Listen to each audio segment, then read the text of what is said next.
Well, good morning from Nashville, Tennessee. It is 10:32 a.m., August 16th, and we are loaded. And we got a little short run here over to Memphis because my truck's got to go back in the shop. Remember the engine light?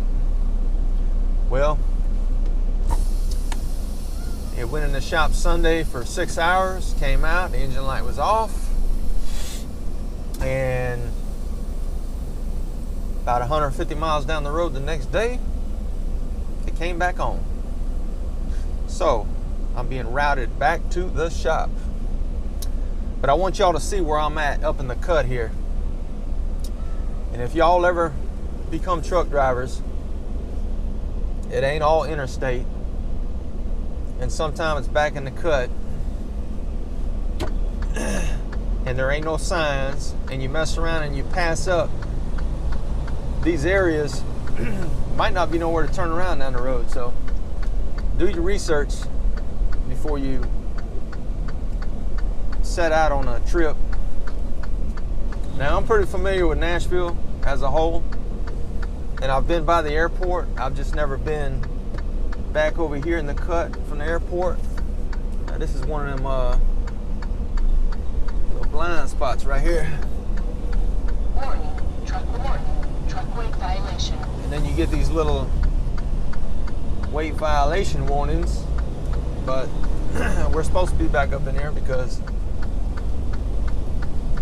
this is where the place is at. There's a central transport company right beside it. But yeah, I had to circle the block before I came up in here. 5 miles. Turn right on Memphis Road, US 41. Let me cut this off. I know where I'm at. I'd never been to this particular customer right here. So, but yeah, you got to be real careful, man. You got to do your research because you don't want to end up on a road you ain't supposed to be on, or go over a bridge that's got weight limits, or go somewhere where you can't turn around at with this big old truck right here and everything.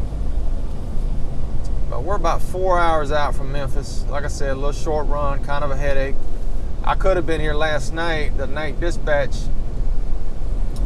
kept taking their time, and it was 5 o'clock traffic in Nashville, and I was wanting to find a spot, so I ended up going 20 minutes down the road to a truck stop, and a nice quiet truck stop. I parked way in the back. I don't park on party row. But yeah, you'll see the airport here in a minute. I mean, we're like right beside the airport. So, truck going back in the shop.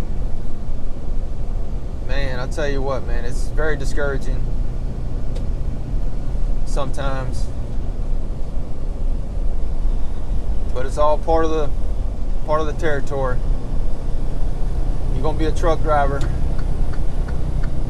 This is just some of the things you're gonna deal with out here. People don't realize.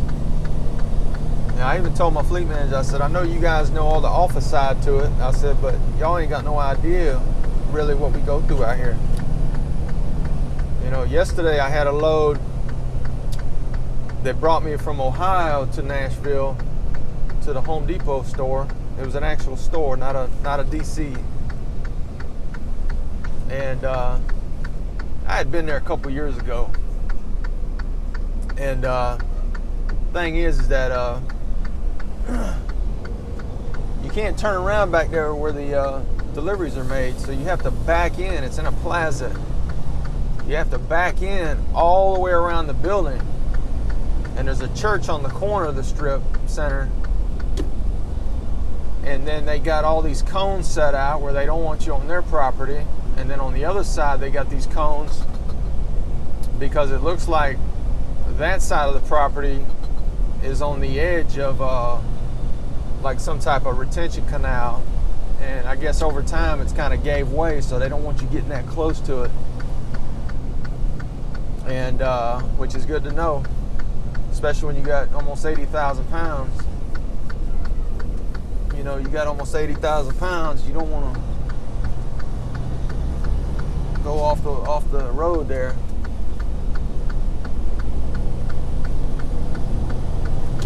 Oh.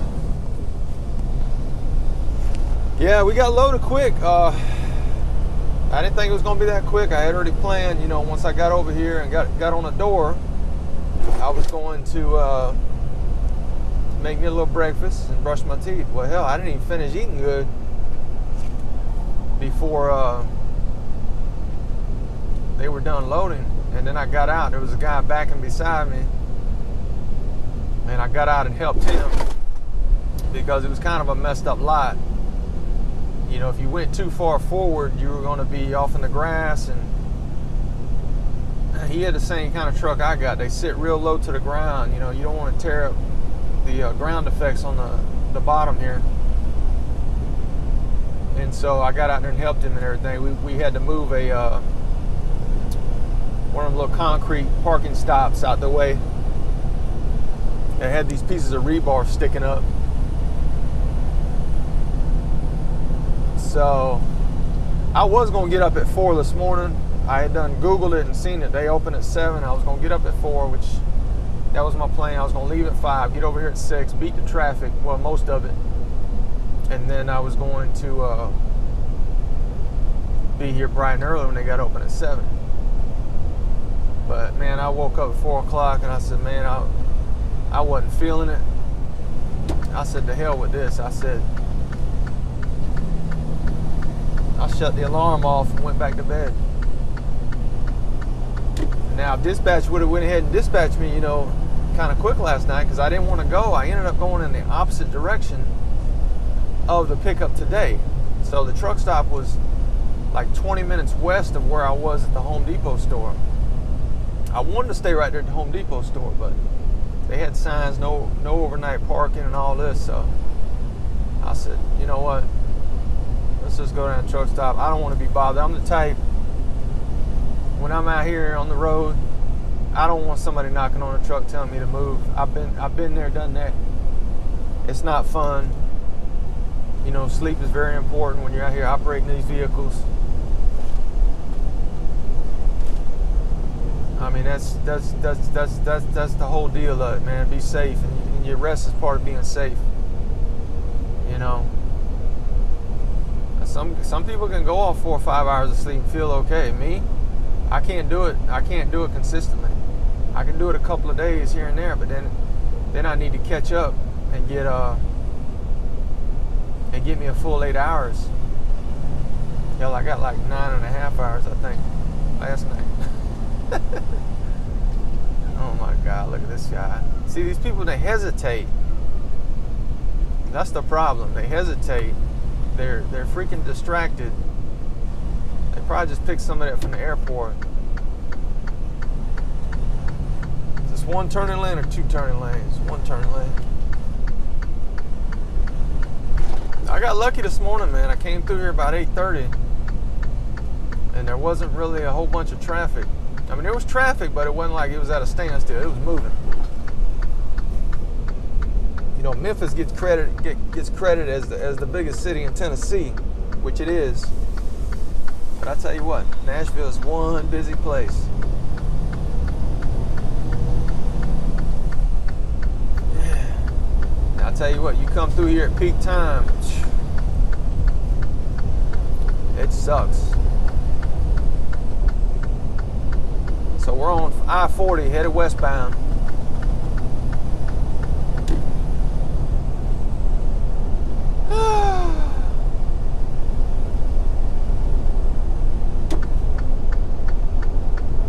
A lot of times when I come from the north or I'm coming from the west, I'll take the Briley Parkway right here. It's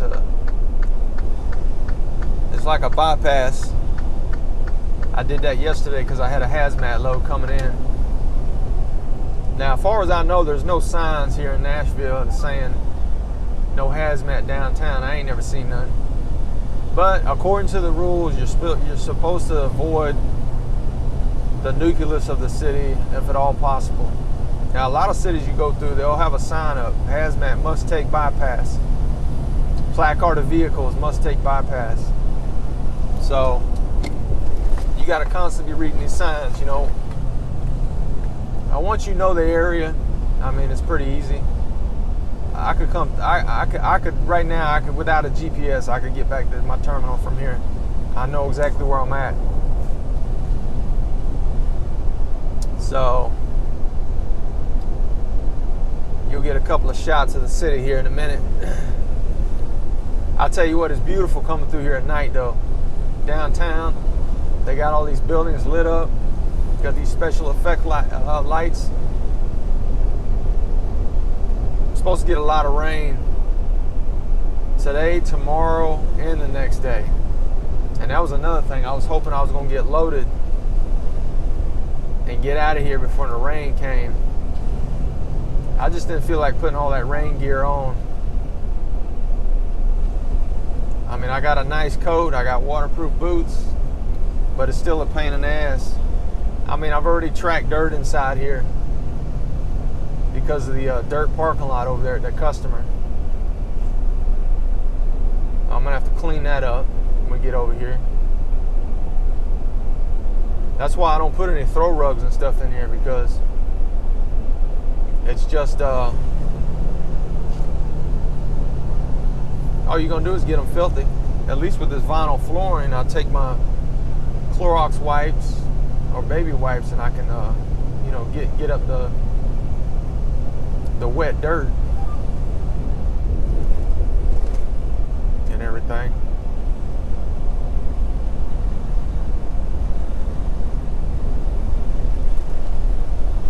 Yeah, Nashville's one of the last places me and my brother Joe met up at before he passed. I think I seen him that April, and he passed in July. He was actually living over here in Gallatin, which is right here, you know, greater Nashville, basically, because he was working up in this area. And I just happened to have a load one day and had a little extra time, and I called him up, which I had done a couple of times before. We just wasn't able to meet up. So he said, yeah, I'll meet up with you. I said, man, let's go to lunch. So I parked at this Ghetto Loves truck stop over here, right off in the heart of Nashville, exit 87. And matter of fact, I don't think I've been in that truck stop since, because it's a pain in the ass to get in and out. And it's one of them run down, older love truck stops. So I just don't really go there, you know what I mean?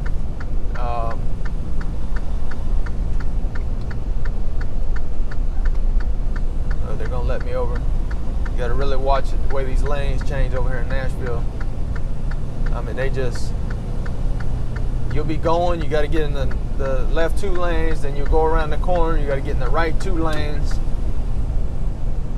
Now those right 2 lanes right there are gonna take you to 65 north. But look, it's almost 11 o'clock in the morning, man. You see how thick the traffic still is. But yeah, Joe came over there and met me and picked me up at the Love's truck stop, and we went downtown here and we took a couple of pictures, and we went to lunch. I had like this sliced ribeye sandwich. It was good, and I think Joe ordered the turkey, and mine was so good. I was like, man, I said, Joe, I said, here, man, get this half. And then he gave me half of his. Of course, my sandwich was better. He even says so. But, you know, we hugged each other. You know, we only got maybe an hour and a half, 2 hours together. And there was another time after that, I think I was able to come through here, but I had a FedEx load. So I was really leery about, I had the time to do it, but I was leery about doing it because, you know, if something would have happened, you know, and I wouldn't have made it, it would have been messed up, because Now look at this guy. He ain't paying attention to what he's doing. He's all in my lane. It would have, not looked good on me. I do a lot of FedEx loads, and I like them because they're dropping hooks. They're usually dropping hooks. They're consistent. They're usually ready when they say they're going to be ready. There's Nashville, Tennessee.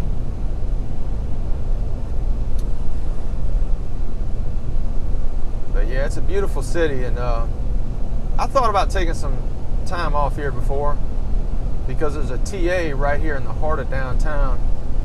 You got to pay to park there, but it's easy to get a bus or an Uber or taxi or whatever and get to where you need to go.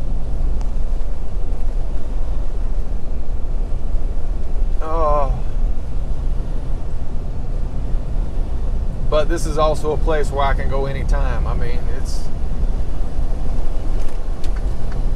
it's not like I'm never going to be able to get through here. I mean, we've got freight that runs through here like constantly.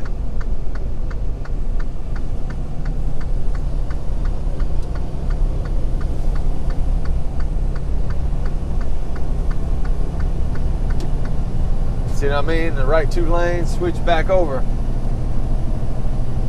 And at traffic time, I mean, it's a pain in the butt when you're trying to switch lanes and then people don't want to let you over.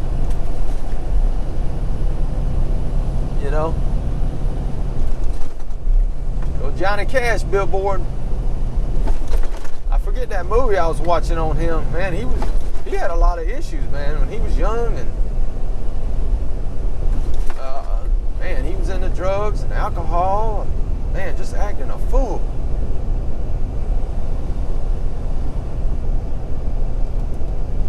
He's from Arkansas. Oh, here comes some raindrops.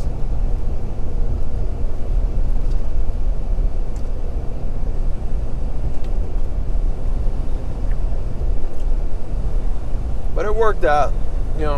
I could have got loaded last night, but sometimes you got to sacrifice. I really needed some sleep. I had this local driver tell me one time, I met him in a diner at a truck stop in Georgia, somewhere off of I-20, I think, east of Atlanta.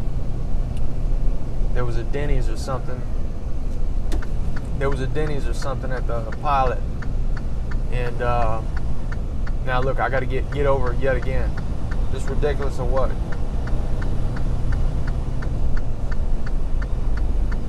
And we were talking. He's like, man, he said,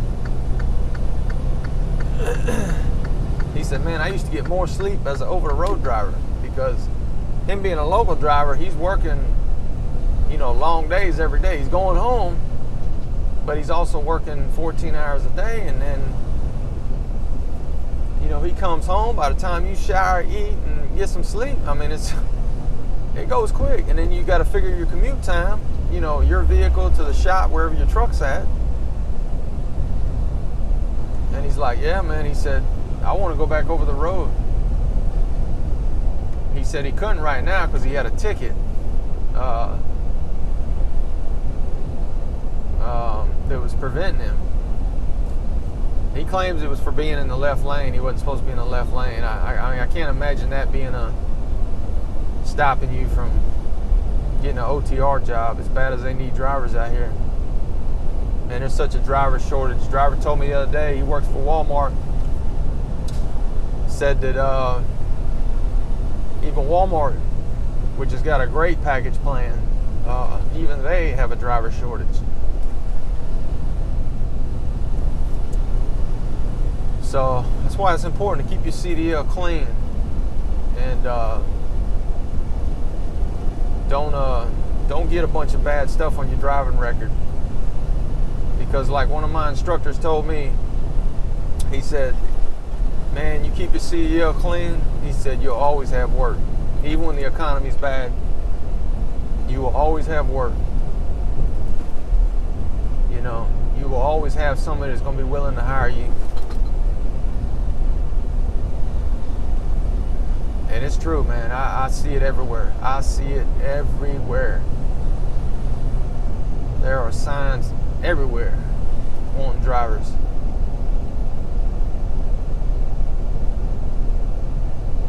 I even see it through my Instagram feed. There'll be companies that are advertising for job openings. But that's the thing, you just never know what you're going to get, you know, unless you know somebody and they tell you, they give you the real down low on the job.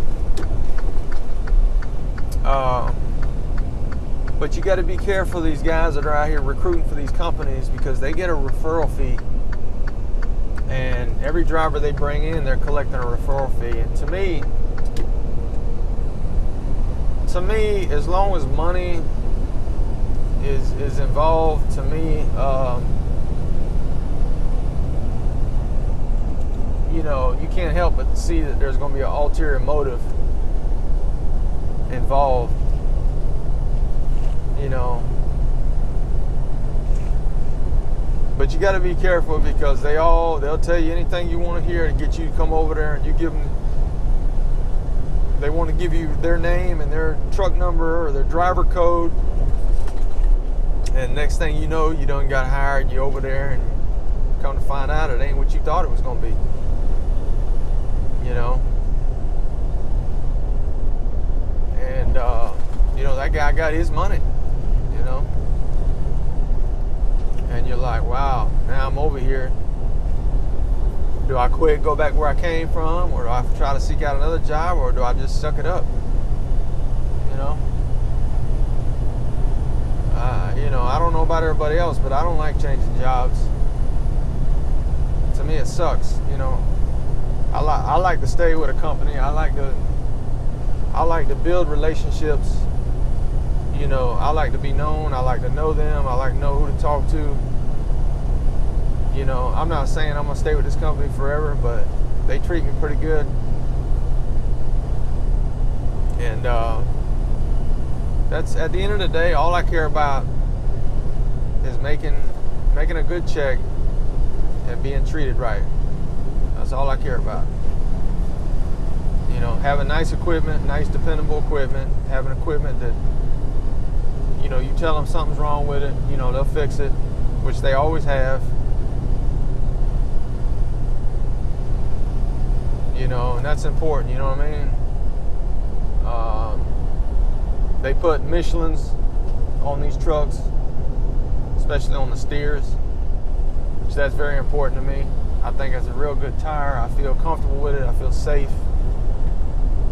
You know, I've had tires that you know, they let the driver make that call. You know, hey, you got a bad tire, you need it replaced. They don't tell me to take pictures of it like some of these small mom and pop companies do that don't want to spend no money.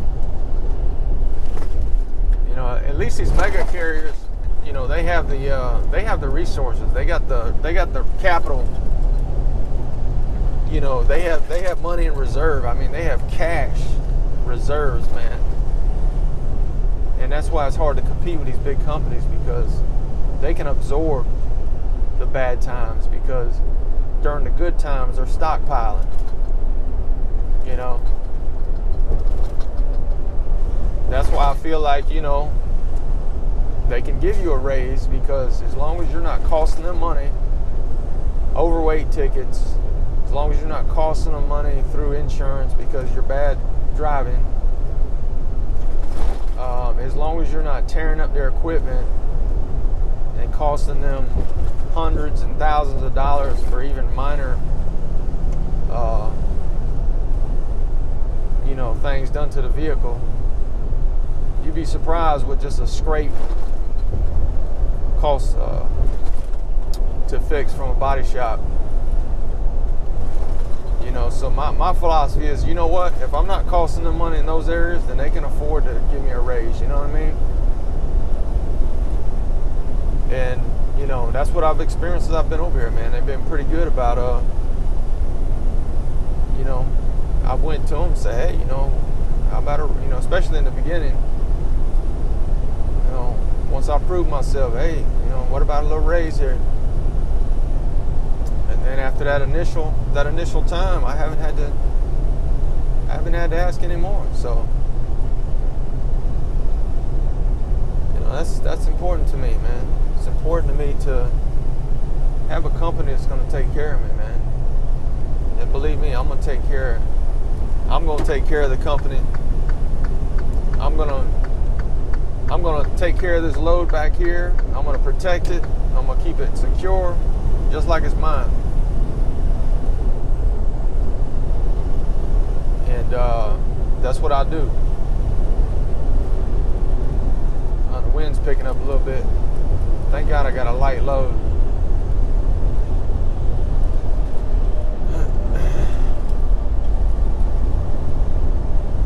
R&L pushing it, boy. What a hazmat.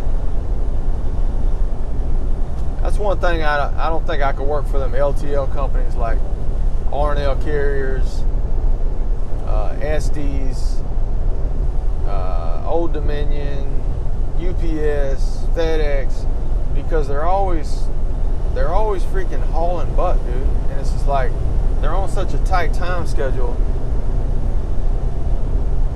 They're always pushing it, And to me, it just ain't something I want to do. To me, it's hard to keep safety in mind, and when you're constantly having to, bump yourself up to a higher mode, if you will,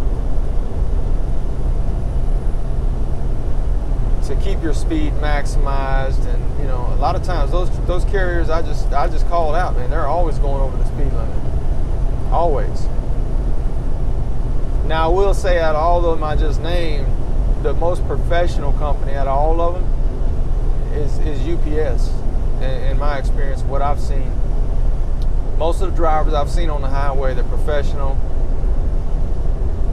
They don't do stupid stuff in traffic.